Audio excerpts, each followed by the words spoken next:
Every road to prosperity has a bridge to the future. The passage of the Roads to Prosperity program on October 7, 2017, marked a major turning point for West Virginia's roads and for the Division of Highways itself.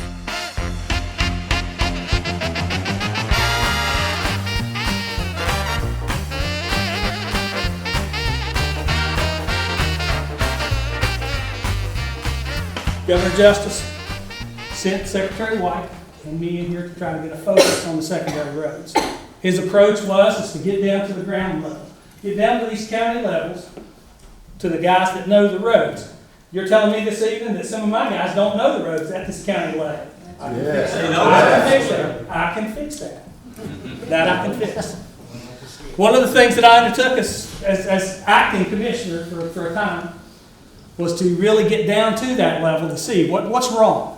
Well, I'm going to tell you, every rock I turned over, I found a bunch of worms under it. Every time I fix 6 things, I find 12 more that need fixed. This is a massive problem. Our roads is a big issue. Yeah. Not just in Putnam County, it's a big issue all across the state. Yeah. It's a big issue because we've got nearly 38,000 miles of road. 38,000 miles of road.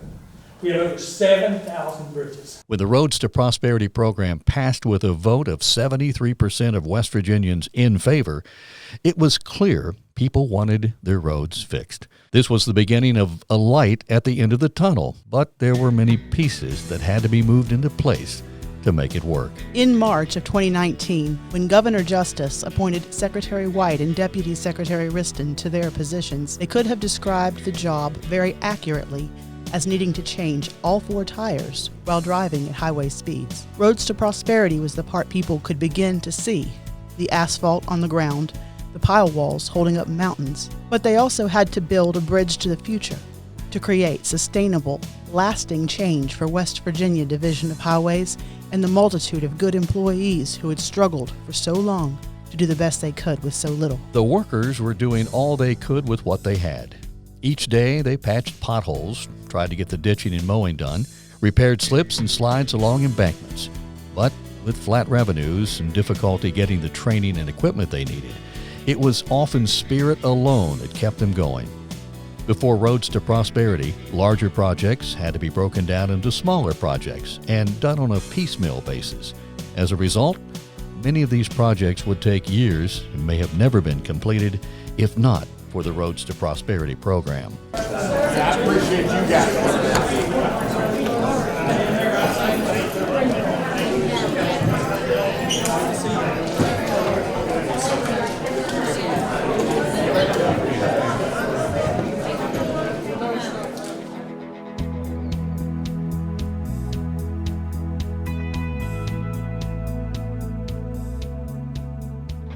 I personally, in my position, I've worked with the Division of Highways for 11 years. I've never been able to just call the Deputy Secretary or the Secretary of Transportation and know that they will answer my call, or if they're busy, they'll return it. I've never had a position before where I feel like I could contact someone to say, I've got a problem, I don't know what to do, and somebody will show up to assist me. It's enjoyable to come to work every day, to know that I'm surrounded by the kind of people that work for the Department of Transportation. You know, that's just people being comfortable with each other and knowing, you know, wanting to do a good job. Because if they don't care about your job, you don't care about the board being broke. So we do have a lot of people who really take pride in their work. I like to take pride in my work. My men, I got a good crew of men behind me. If I need something here, if I need it there, they bring it to me. As far as blacktop, I've only been here 11 years. It's the best job I ever had. The only deal is I'm 70, so how long do I want to work? It's a great place to work. I wish I'd had this job 40 years ago. I've been here 30 years, and honestly, the management that we have in Division of Highways right now is the reason I'm still here. It's probably the best working conditions and the best working atmosphere that I've ever been in. There's still a lot of changes taking place. For the better, I think. The wages is a whole lot better for the men. everybody seemed to work really good together. We've had District 3, District 10, District 9, and then some other districts that have come in as far as like with the paving and all, and everything's just worked like that. We've all worked together the whole time. We have some really good people that they'll work their heart out to get the job done. I think that we've illustrated on a few of the projects we've had that bringing those people together and working as a team, we can accomplish great things for the Division of Highways and the people of West Virginia. We've had good times before, I'm not saying that at all, but this is one of the more improved times that we've had an opportunity to finally make some big improvements. We had the one stimulus things there, and of course I was in charge of that at that time, and we got it all done mostly with in-house people doing a lot of that work, but we just couldn't make the big impact that we can now. I worked on the state as DOT 33 years, okay? I've been in every division. I went through 6, 7 administrative, 5 governors, okay? In a year or so, we will lead the country.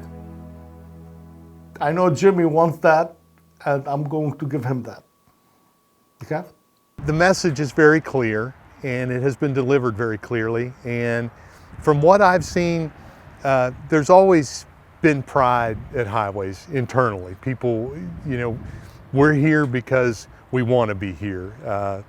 And now that we're getting support from upper management that we feel is understanding of our plight out here in the field, it seems like the workers are responding in kind by picking up the flag and carrying it forward. West Virginia Division of Highways has always been an organization full of inspired people working long hours in all types of weather and dedicating their careers to trying to make the roadways safer and better. Sometimes Mother Nature, so deeply revered by every West Virginian, works against West Virginia Division of Highways.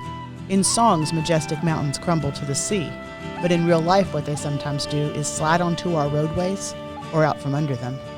What happens in a moment takes much more time and funding to repair. Mudslides, flooding, snowstorms, all these make planning difficult. But even with the global pandemic, the agency was able to adapt and keep working. It's really heartening to see how much dedication that the people have to get their job done and to help the people of West Virginia. The game plan right now is to monitor the situations and to keep our eyes on these slides that are continuing to come down, watch the weather, see how much rain is possibly going to happen, and continue to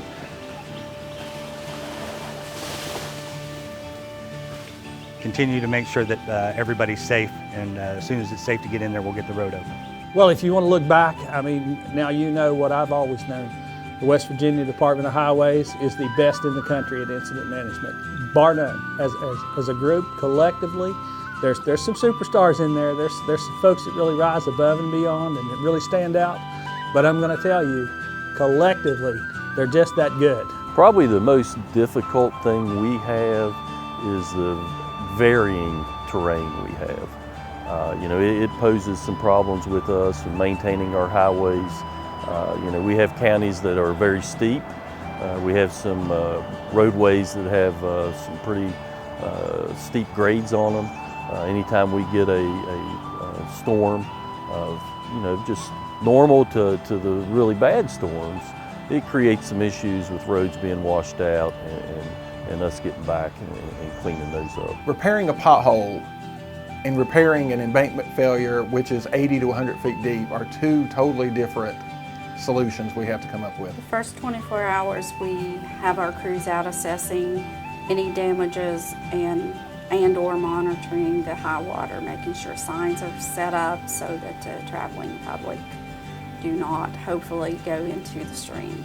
Well, our people have actually been out here since you know, late last night.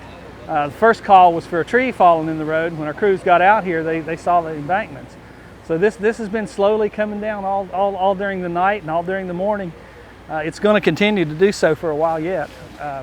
What I'd like people to know is the Division of Highways is on the scene like they always are. Regardless of what's going on, regardless of epidemics and pandemics and weather and money, it doesn't matter. Our people are out there getting the job done. Our men and women are also out there on the front line. While we may not be first responders, there's still bridge inspections that have to take place. We still have essential travel taking place. So our forces and crews are out there as well. And you got asphalt that comes out of that back of that truck. It's 350 degrees, and they still wear a mask. My hat's off to them. To see prosperity on the roads and prosperity throughout the state, West Virginia Division of Highways had to build prosperity for its people.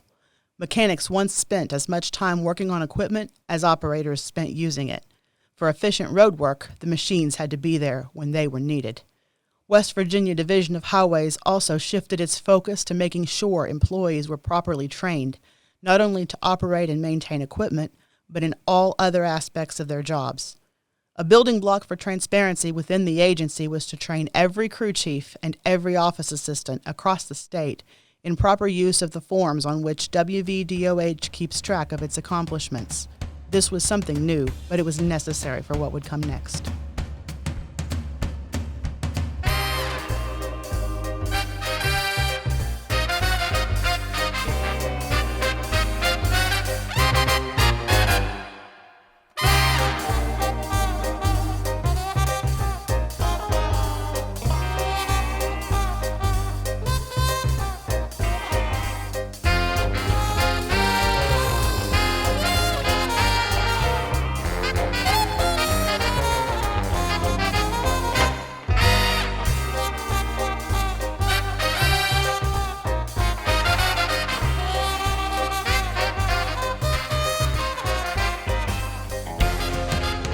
I remember in the old days, the equipment we would get, there was always complaints.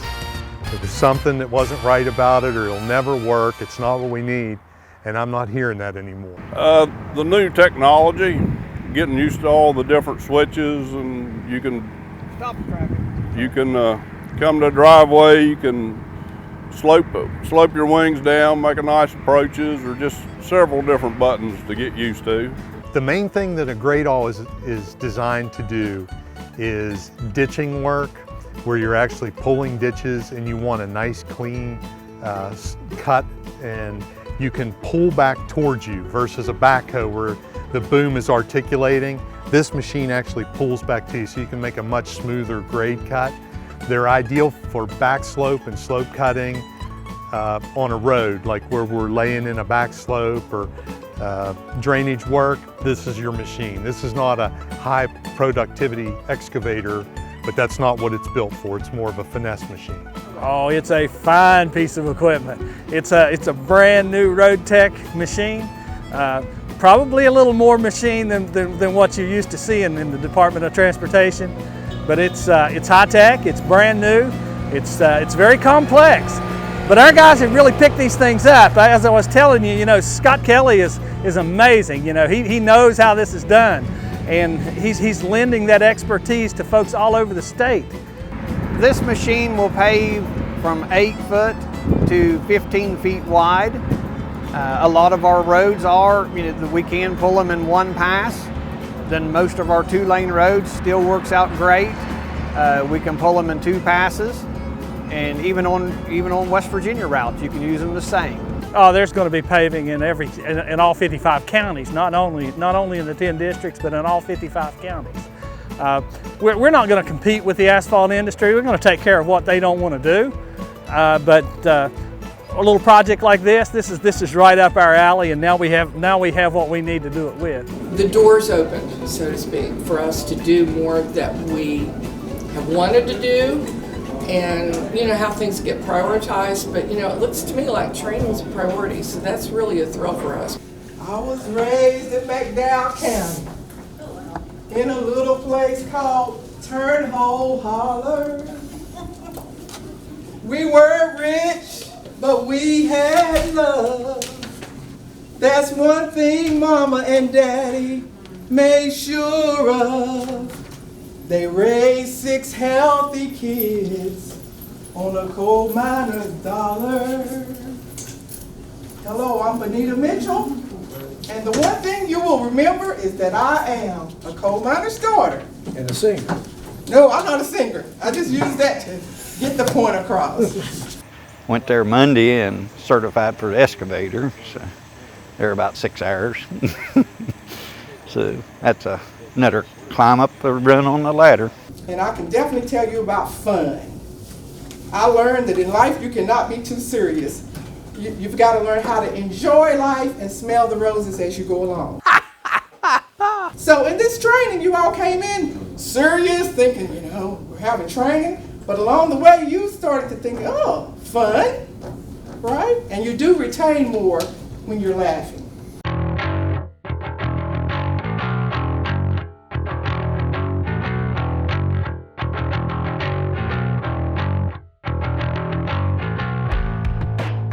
A wise man once said, don't confuse effort with accomplishment. At West Virginia Division of Highways, we take that one step further. We don't let accomplishment stop us from continuous effort. For each ribbon cutting on a new bridge, for each country road freshly paved, we remain in motion. If we pave all 38,000 miles of road, our work will not be done, because what we build, we must relentlessly maintain. Our guys go to bed with it. They go home thinking about the job. They come to work thinking about the job. When our bridge designers go out today, they don't go out and field review a project and say, how can I replace that bridge? Now the first question they ask is, how can I not replace it? How can I squeeze a little more out of it? How can I get more service out of what I have with the dollars that I have in order to get and still keep the whole entire system healthy? A good public servant, every day I look and I see that the hardworking people are paying taxes and I'm a steward of that tax money. So, I treat it as if it was my own money and I want it spent in the best way possible. What we've been installing M-Seals ourselves, and we can install, for example, a contract.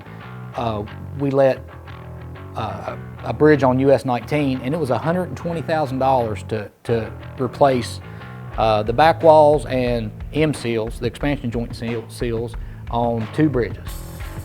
We can do the same work ourselves for $50,000, or $30,000, even depending on traffic control and how busy it is.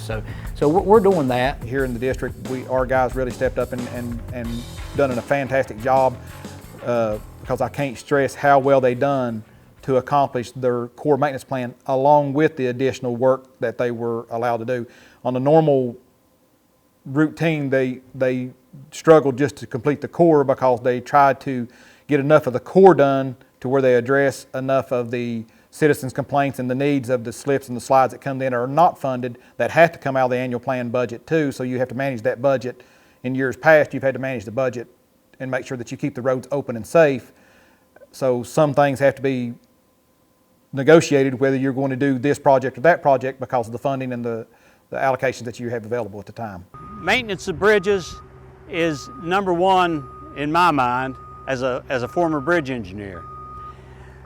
There's certain things that should be done to a bridge to keep it preserved and to do preventative maintenance, such as cleaning bridges, washing them, make sure the decks are washed really good, especially after winter time when the salt and the debris tends to linger on them. Aging infrastructure posed a problem, but a bigger problem loomed ahead. If West Virginia didn't address the condition of its bridge decks immediately, and in the years to come, many bridges would begin reaching the end of their usable life at about the same time. The chronic underinvestment in our infrastructure was about to catch up in a way that would have put us even further behind. Looking ahead and managing the entire system in an informational-based, data-driven way makes it possible to improve the condition of bridges and roadway surfaces as a whole, to make the whole system better, not worse, over time. The reporting unit's objectives are, number one, is to be a level of quality control and quality assurance on data entry that's done by the counties and our interstate organizations. They then take that information and compile it into a report which can be compressed into one sheet of paper that will tell me everything a county has done in an entire maintenance season on one sheet of paper. That one sheet of paper, then I can make million-dollar decisions on where to pave. Where do we need to patch more next year? When we're putting together our budget for the next fiscal year and I can say I need an extra $1 million for this county, it's based on fact. The answer may not be yes, you get the extra $1 million, but when I say I've got to patch 6,000 tons, I've got to ditch 333 centerline miles, I've got to mow 4,000 shoulder miles, I put in 3,000 linear feet of pipe last year, and I'll probably put in another 3,000 linear feet this year. I used 11,000 tons of salt in this county last year, and my 4-year average is 9,000 tons. So therefore, anyone can look at that and say, well, that's how much it costs to do business in that county. If you don't have the money, that's a different argument, but the numbers are there, the facts are real. This started way before I came here. Joe and Alan and Linda Langridge, they had developed a lot of these forms and spreadsheets and things, and they've always collected historical data. And we use it, I mean, continually, you know, because Joe will come in and say, well, how much, you know, salt did we put down, you know, and we have that information because we retract, you know, we get all of our information from this report every day. So whenever we started talking to the new reporting groups, you know, we tried to express to them, it's important to make sure that it's right. The reporting units is one of my favorite things to talk about. This was an idea that I had many years ago, a decade and a half. I actually thought that rather than make decisions based on someone's judgment, to walk a pavement and, yeah, that needs 2-inch overlay, or that needs a rehab strategy, or how do you prioritize our bridges? You know, there's 7,000 bridges in this state. How do you prioritize 7,000 bridge projects over a decade or two or 30 years even? So my basic idea is that we need to have an IT-based, data-driven decision-making tool. And to get that started, you have to have good reporting. You have to have good data. So that data is all generated on the ground at the very lowest levels of this organization, where the real work is done, I might add. All of that work gets reported, and I created a reporting unit in each and every district. Structured it, even embedded a GIS specialist in that reporting group. So there's the IT based right off the bat, even on the reporting at the very lowest levels. Once you go through these on a daily basis, you pretty much know when, you know, can catch them, you know, whenever there's an error here and there, and you can pick up the phone and talk to the people and tell them, hey, there was a wrong entry here. It doesn't match the number of hours with the work that's done. So these kind of, you know, which Alan put together as like a daily auditing thing, I think they're very good. That way, when I punch that number into our planned budget, it's based on reality. It's not based on an assumption that I think it'll cost $275, because the last 4 years or 5 years has shown that it's going to cost us $223.94 per ton.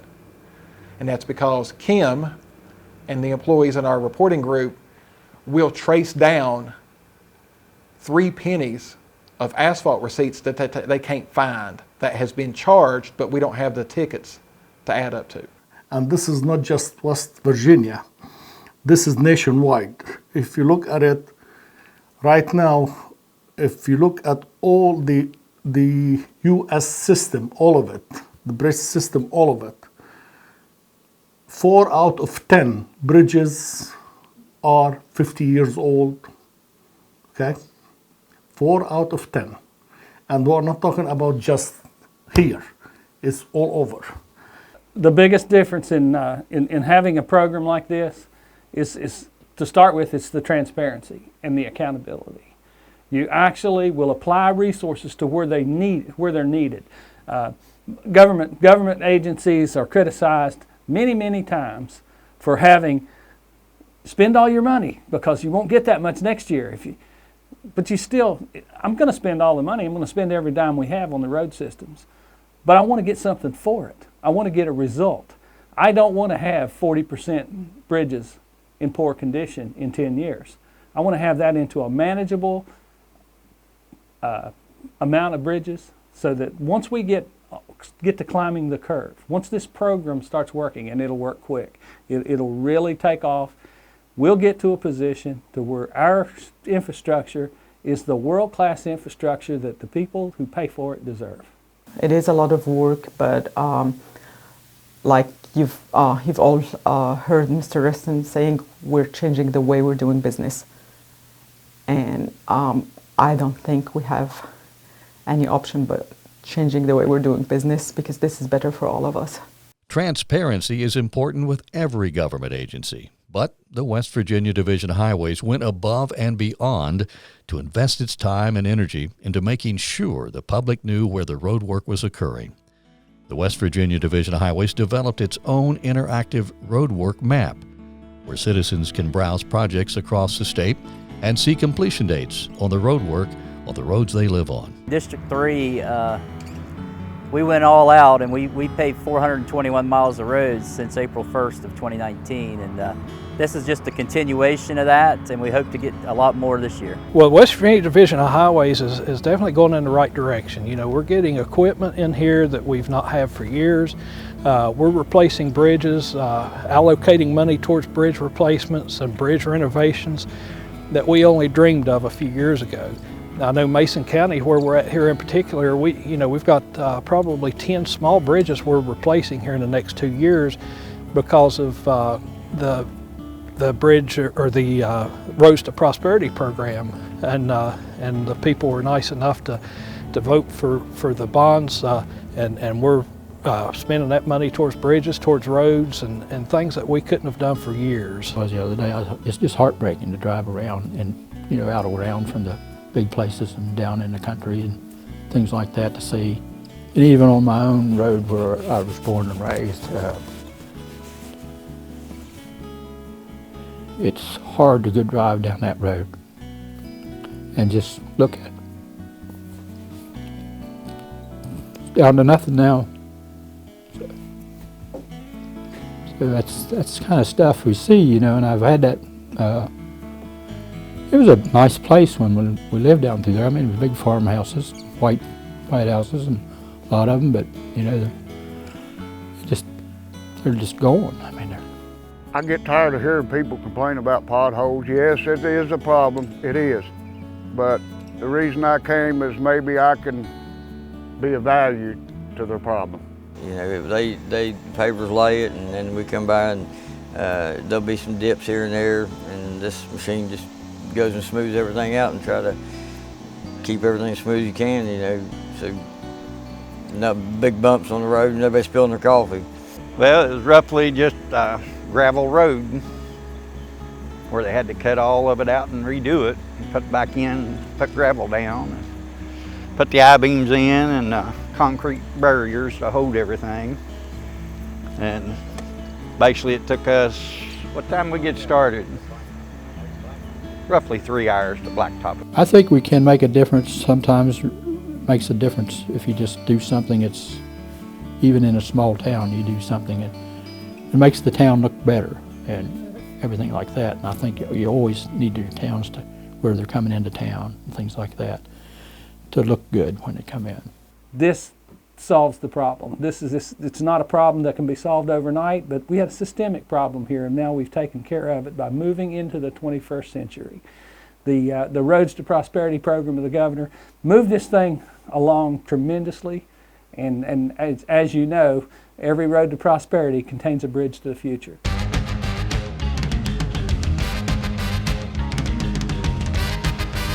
I just hope the bigger people up in Building 5 or the governor or whoever will see this work and give me an A on it, give us an A on it. I truly believe most of our employees want to help the area they live in. They want to make this a better place to live. They want the roads to be a little bit safer than they were yesterday. They want to go out and solve a problem, do a repair, have somebody know that when the school bus travels down that road, it's better than it was yesterday. We're on a road to prosperity here.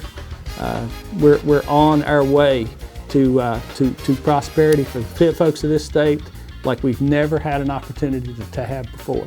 And we need to take advantage of every piece of it. And Highways plays a great part of that because we touch every life out there.